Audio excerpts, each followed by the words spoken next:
Namun Hanli sama sekali tidak mengenal suara mata-mata lainnya.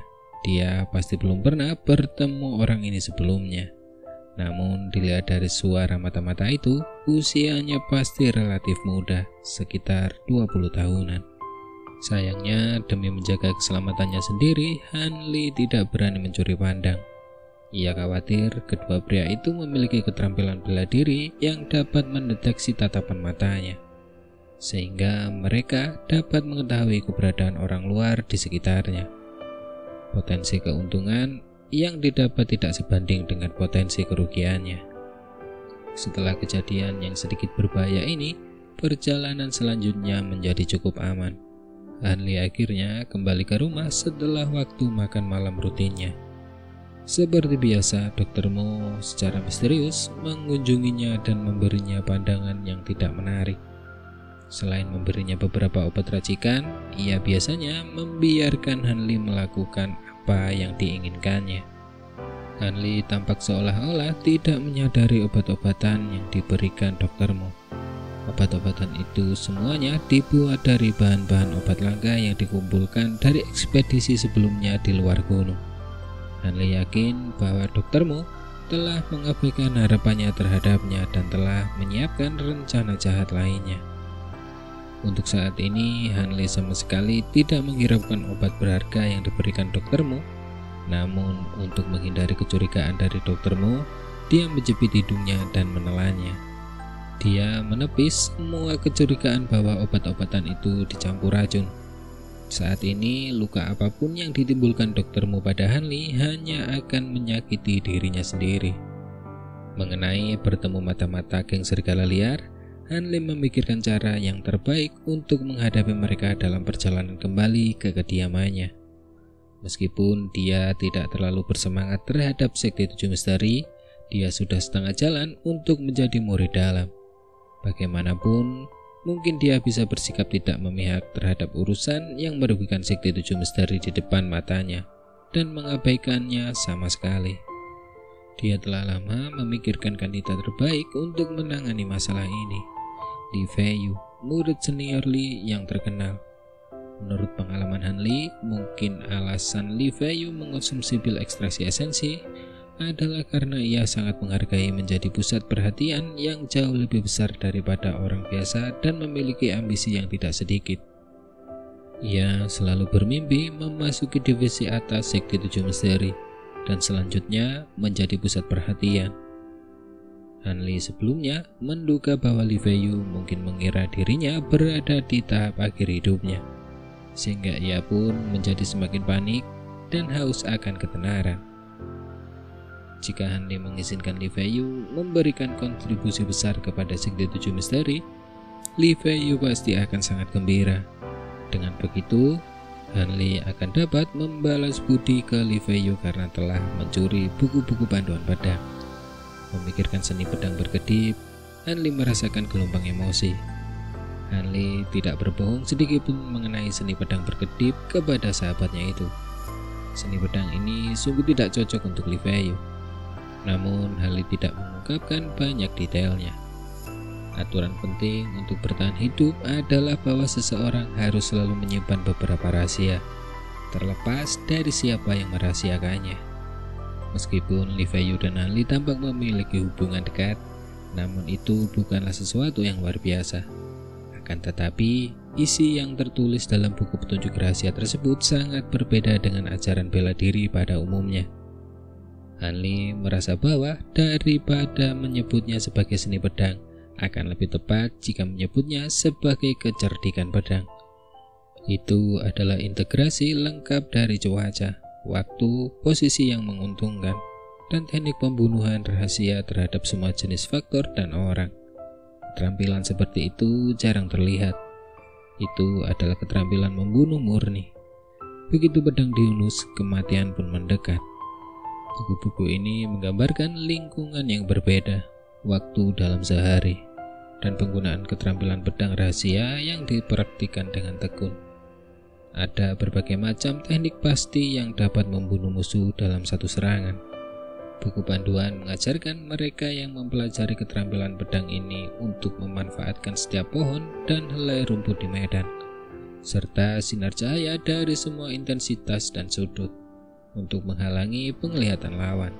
Selama sepersekian detik lawan melemah, pengguna akan memanfaatkannya dan membunuh mereka dalam sekejap. Ini adalah teknik misterius yang membutuhkan banyak perhatian dan keterampilan untuk melakukannya. Tanpa bakat sedikit pun mustahil untuk memahami seni pedang ini. Oleh karena itu, mereka yang mempelajari teknik misterius ini harus memiliki panca indera yang unggul. Penglihatan dan pandangan mereka harus jauh melampaui orang biasa dalam banyak hal jika ingin memperoleh hasil sekecil apapun. Sekalipun mereka memiliki persyaratan untuk mencapai tahap itu, pasti ada beberapa murid yang menginginkan kekuatan hebat dari ilmu pedang berkedip dan memilih untuk mengembangkannya segera setelah mencapai persyaratan minimum. Akan tetapi, menguasai ilmu pedang membutuhkan usaha yang sangat besar.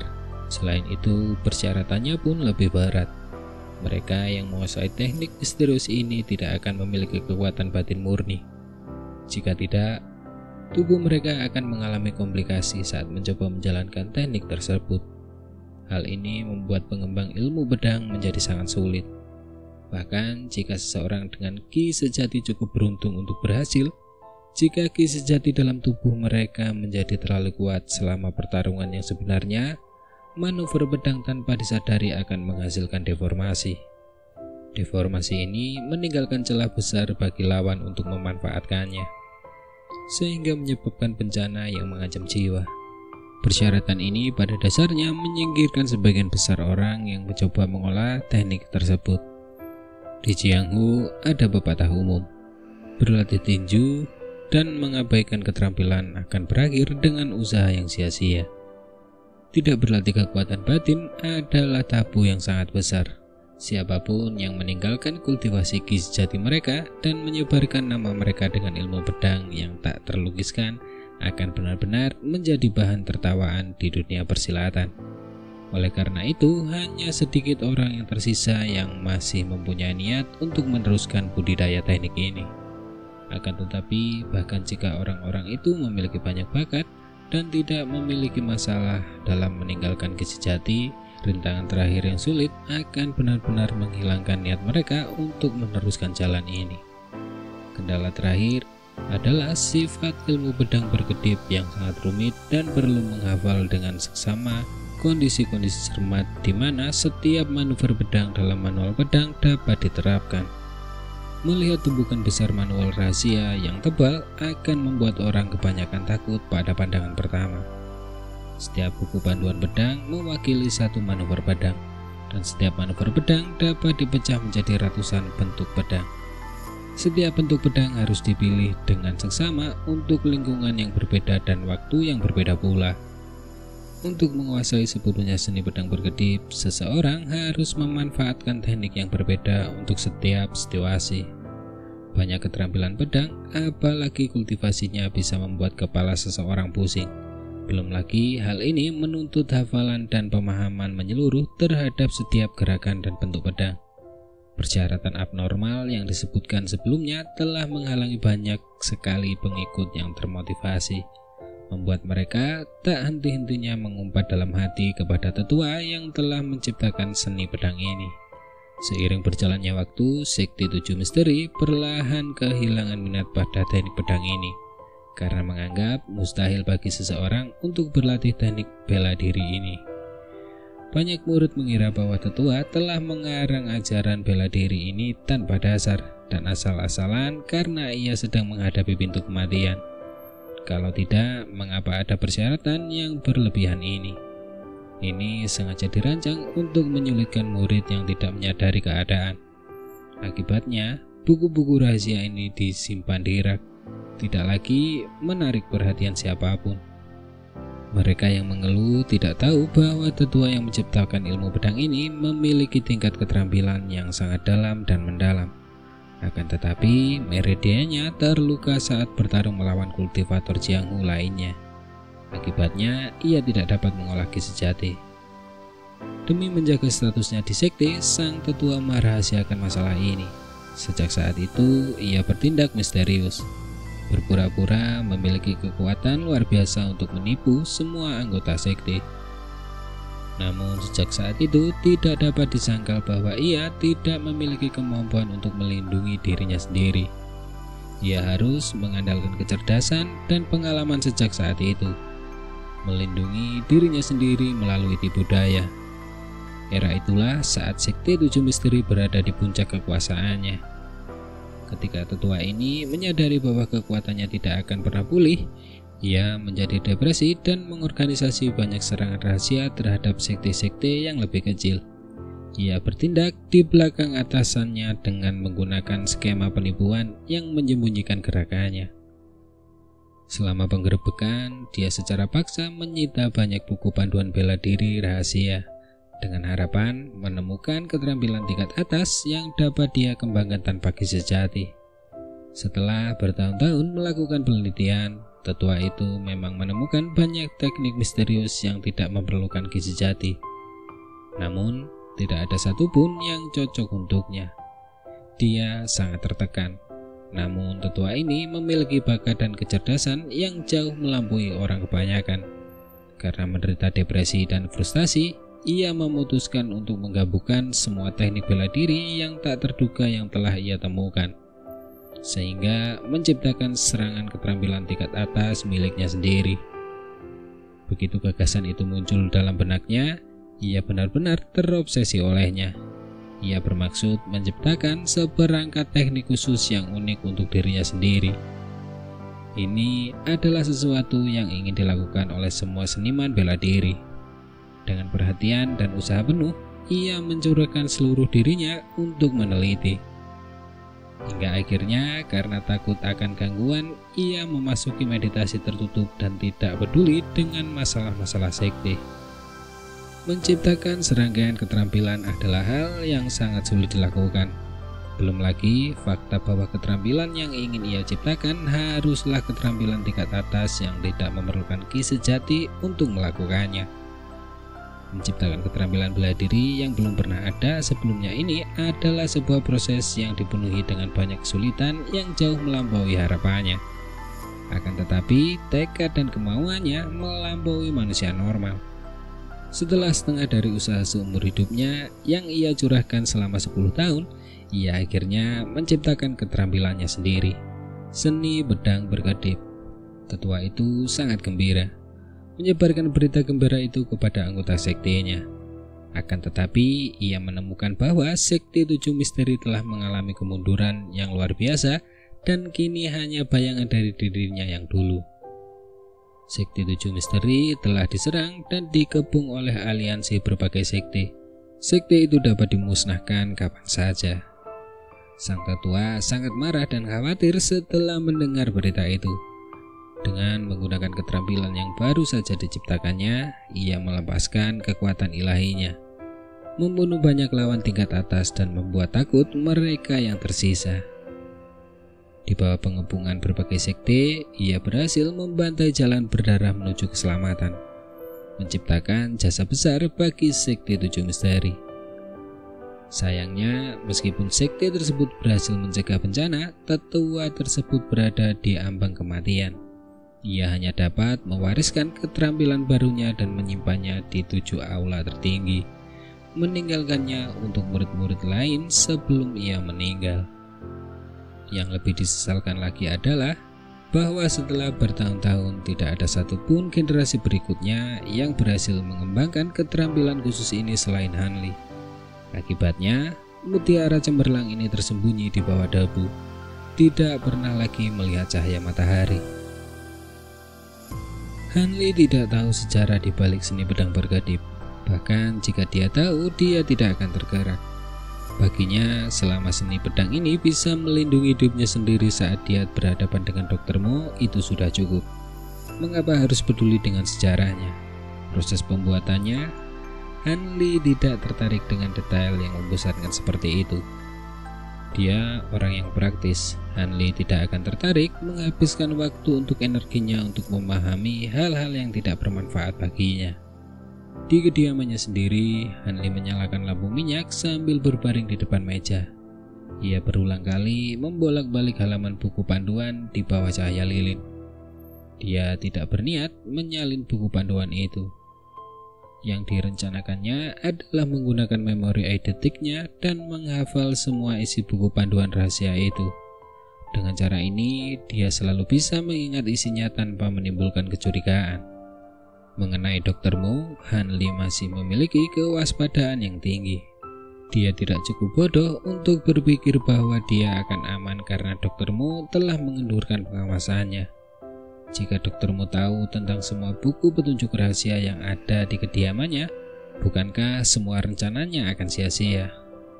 Di bawah cahaya kuning redup dari lampu, suara berderak terdengar, mengingatkan Hanli bahwa dia telah belajar cukup lama dan sudah waktunya baginya untuk beristirahat. Namun Hanli tidak berniat berhenti. Dia membenamkan dirinya sepenuhnya dalam isi buku rahasia itu, menyerap semua informasi yang terkandung di dalamnya ke dalam pikirannya.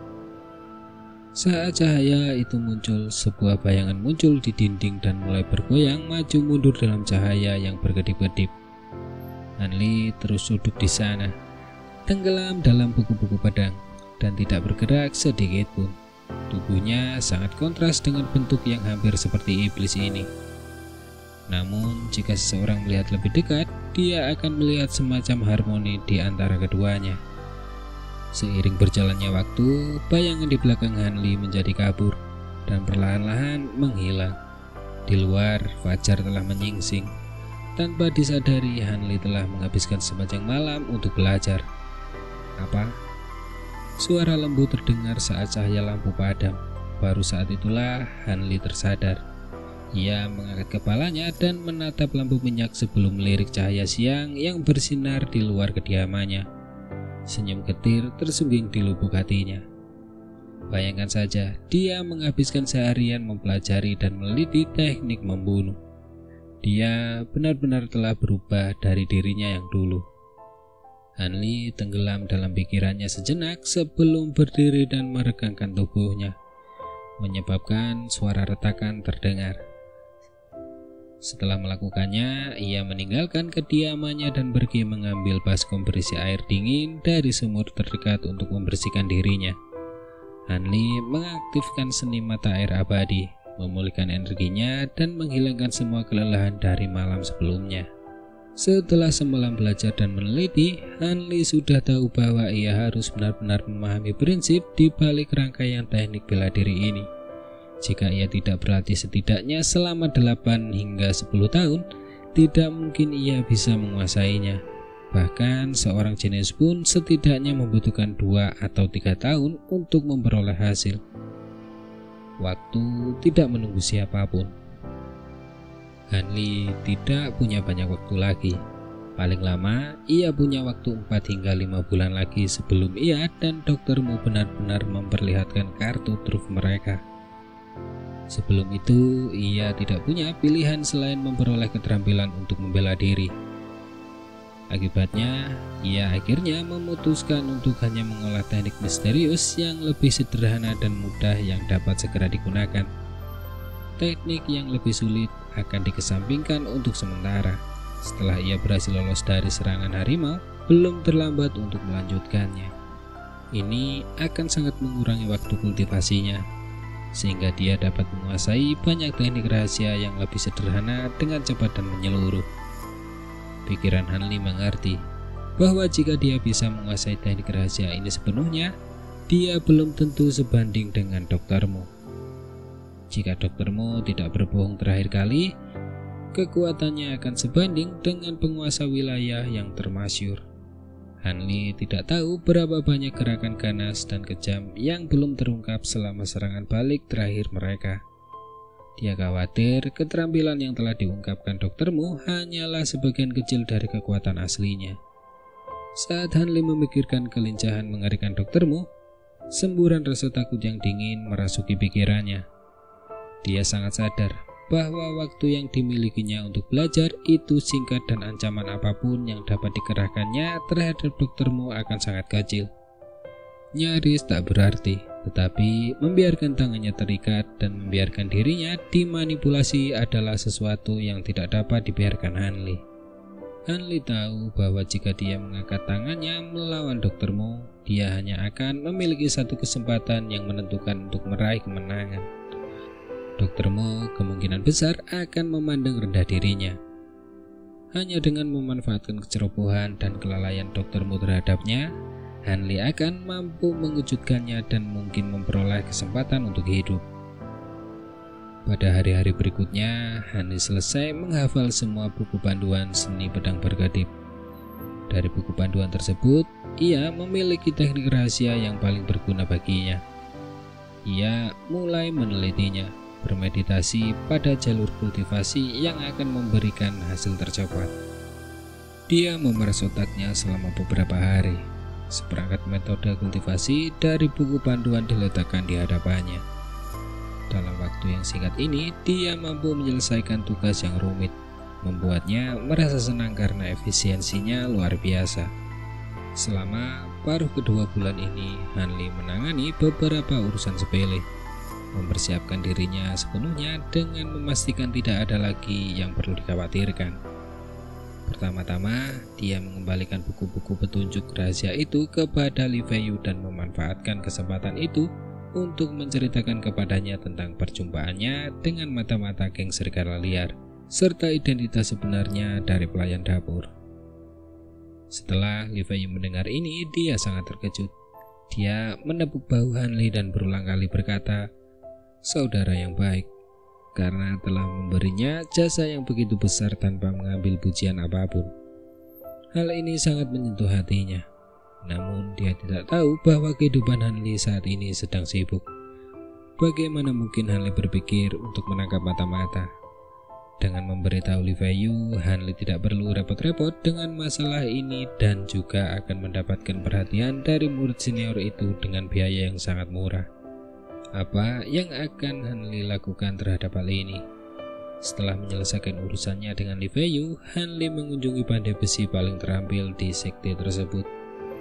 Ia kemudian memesan beberapa belati dan diam-diam meminta beberapa modifikasi kecil. Selain itu, ia memesan beberapa barang yang tampaknya tidak berguna dan tidak jelas, termasuk beberapa lonceng besi kecil. Ia juga meminta agar semua barang itu ditempa dengan cepat. Sebagai hasil dari pembeliannya yang besar, Hanli telah menghabiskan sejumlah besar perak, yang membuatnya merasa sedikit sakit hati. Beberapa hari kemudian, Hanli menerima pesanannya dari pandai besi. Melihat belati yang berkilau dan lonceng kecil yang indah, dia sangat puas. Dia menghujani pandai besi itu dengan pujian, mengetahui bahwa peraknya tidak dihabiskan dengan sia-sia. Malam itu, Hanli meninggalkan kediamannya dan menghilang tanpa jejak. Satu-satunya yang tertinggal hanya secari kertas di samping tempat tidurnya dengan kata-kata berikut. "Penatoamu, Anda tidak perlu khawatir. Aku tidak melarikan diri dan bersembunyi. Aku hanya merasa bahwa berada bersama Anda di lembah itu terlalu menyesakan untuk mengembangkan seni musim semi abadi. Karena alasan ini, aku memutuskan untuk mencari lokasi terpencil yang berbeda di gunung ini dan memasuki kultivasi tertutup. Tenanglah, setelah 4 bulan aku akan kembali tepat waktu dan bertemu dengan Anda. Dengan hormat, Hanli." Membaca ini dengan suara keras sambil duduk di kursi berlengannya. Dr. Mo meraih secari kertas di tangan kirinya dan diam-diam melihatnya. Wajahnya masih tertutup awan gelap. Di sisi meja ada catatan lain dari pandai besi yang merinci pesanan terbaru Hanli. Pada saat ini, Dr. Mo mengetuk meja dengan ringan menggunakan jari tangan kanannya. Tidak ada suara lain yang bergema. Tiba-tiba dia menengus dingin. Kertas di tangannya berubah menjadi abu halus dan melayang ke udara. Dia berdiri dengan goyah dan mondar-mandir di sekitar ruangan. Dr. Mo mengernyitkan dahinya sambil merenung. Setelah mondar-mandir beberapa kali, dia berhenti dan berkata pada dirinya sendiri, "Bajingan kecil, meskipun aku tidak tahu rencana licik apa yang ada dalam pikiranmu, kau tidak akan lolos dari telapak tanganku terlepas dari trik apapun yang kau mainkan. Aku sangat membutuhkanmu untuk membiarkan itu terjadi." Setelah selesai berbicara, Dokter Mu tiba-tiba berbalik dan berjalan ke jendela. Siulan rendah dan panjang keluar dari mulutnya. Segera setelah itu, seekor burung kecil berbulu kuning terbang ke jendela. Burung itu terbang beberapa kali mengitari ruangan sebelum hinggap di bahunya. Seekor burung kecil berdiri tegak. Burung itu mengusap paruhnya dengan sayang ke wajahnya, mengeluarkan suara yang merdu. Baiklah, aku tahu kamu lapar. Ini pil kastanya kuning kesukaanmu. Saat melihat burung itu, wajah Dokter Mu yang muram memperlihatkan jejak senyum penuh kasih sayang. Dari sakunya, ia mengeluarkan bola kuning berisi makanan burung dan memasukkannya ke dalam mulut burung kecil itu. Pergilah, keadaannya akan sama seperti sebelumnya. Ikuti orang itu dengan tekun. Jika dia meninggalkan pegunungan, segera kembali padaku. Dokter Mu berbicara kepadanya seolah-olah dia sedang berbicara dengan seseorang. Setelah menghabiskan makanannya, burung kecil itu mengeluarkan suara dengungan gembira dan terbang mengelilingi ruangan. Setelah mendengar kata-katanya, ia pergi melalui jendela dan sosoknya menghilang di langit. Di bawah pengawasan burung bersayap awan yang dikenal dapat terbang lebih cepat dari anak panah, aku ingin tahu trik apa yang akan kau lakukan, ucapnya pada dirinya sendiri dengan nada sinis. 4 bulan aku akan menunggu hari kedatanganmu. Tampaknya rencanaku akan berhasil. Siapa yang berani menghalangi kemajuanku? Jika mereka menghalangi rencanaku, aku akan membunuh mereka. Jika seorang dewa menghalangiku, dewa itu akan mati. Jika seorang Buddha menghalangiku, maka Buddha itu akan mati. Dokter Mu tiba-tiba tertawa terbahak-bahak. Matanya dipenuhi dengan ekspresi gila.